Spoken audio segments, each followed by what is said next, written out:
Social media is in a frenzy right now when it comes to viral sensation, Destination Smokehouse, and Mr. Tendernism, and I understand why. But here's the hard business truth nobody wants to hear. Being the face of a business does not mean that you deserve any ownership. And if you don't understand the clear distinction why, then you'll always be emotional when it comes to money and never be able to be strategic about it. All right, so the real problem here is the internet found out that the black man we see in all the viral barbecue videos, the one that we associate with the brand of Destination Smokehouse, does not actually own it.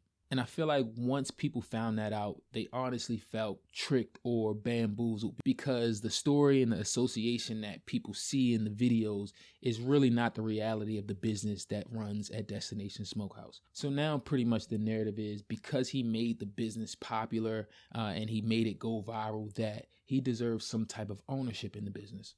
And this is where I draw the line because this is where true business 101 education needs to start kicking in that 99% of society just don't understand. Now, there are 3 different roles that people confuse all the time when it comes to business, and that's ownership, operations, branding, and marketing. And even though they all come together to make the business work, they all have different roles and they are not the same thing. So now here's what people don't understand about ownership. Ownership means that you took on all the risk and you have all the liability. So you're the one that signed all the leases, put up all the capital, and took on all the debt in order to create what it is that we know as a business today. So when you own a business and the business fails, guess who takes the biggest L? The owner does. Now the owner's capital is gone, its credit is affected, and even its reputation takes a hit. And that's why equity compensates for the risk that's initially taken. All right, let me make it simple here for you. Ronald McDonald, we know as the face of McDonald's. But just because we associate the clown Ronald McDonald's with the actual restaurant of McDonald's doesn't mean that Ronald McDonald should have ownership in McDonald's. Ronald McDonald didn't take any risk when it came to McDonald's. Ronald McDonald didn't take on any debt. He didn't put up any capital.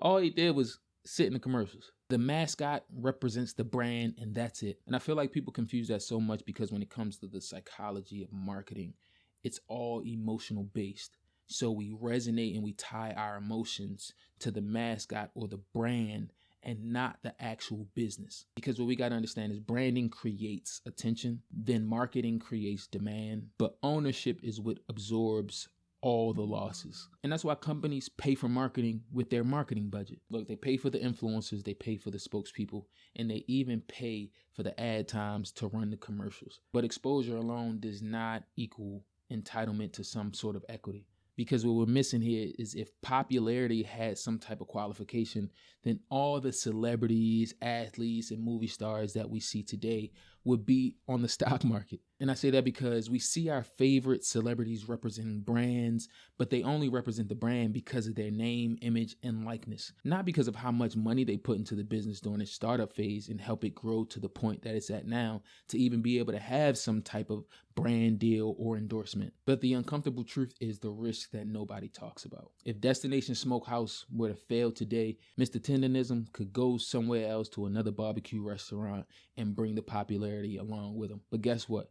He would still have a paycheck and he would still have some sort of income. But the owner, on the other hand, he's stuck with all the financial fallout that nobody truly sees. And that asymmetry of risk is exactly why equity exists today. And that's because ownership has all the upside, but it also comes with a lot of downside. Got another example for you. You guys ever watch Forrest Gump? Well, Bubba Gump Shrimp, you know that character? And you know the chain restaurants of Bubba Gump Shrimp that came after the popularity of the movie? The actor who played the character Bubba Gump, that character never existed before he played it, right? But he didn't create the role. He merely just acted in it. But that character was the inspiration for the Bubba Gump Shrimp restaurant chain that then came after. And guess what? The original actor who played Bubba Gump had no ownership or even awareness of the restaurant and chains that were coming. I've never been to one of those restaurants. Never been to the restaurant. Nope. It was basically built around you. I know. Well, here's what, it's interesting because I was invited to a grand opening of one of the restaurants. What was extended was transportation on our jet, accommodations. We're going to have the press, because you know you're going to be cool to people when they walk up to you and love your movie anyway. Right. So I said, how about some stock? And it was crickets after that. He didn't get any equity or ownership of the franchise. He got fairly compensated for his role in the movie, and that's it. That's how business works. And let me be clear. Even though I'm on the side of ownership, does Mr. Tendernism still deserve to be fairly compensated for the value that he has brought to the business? Absolutely.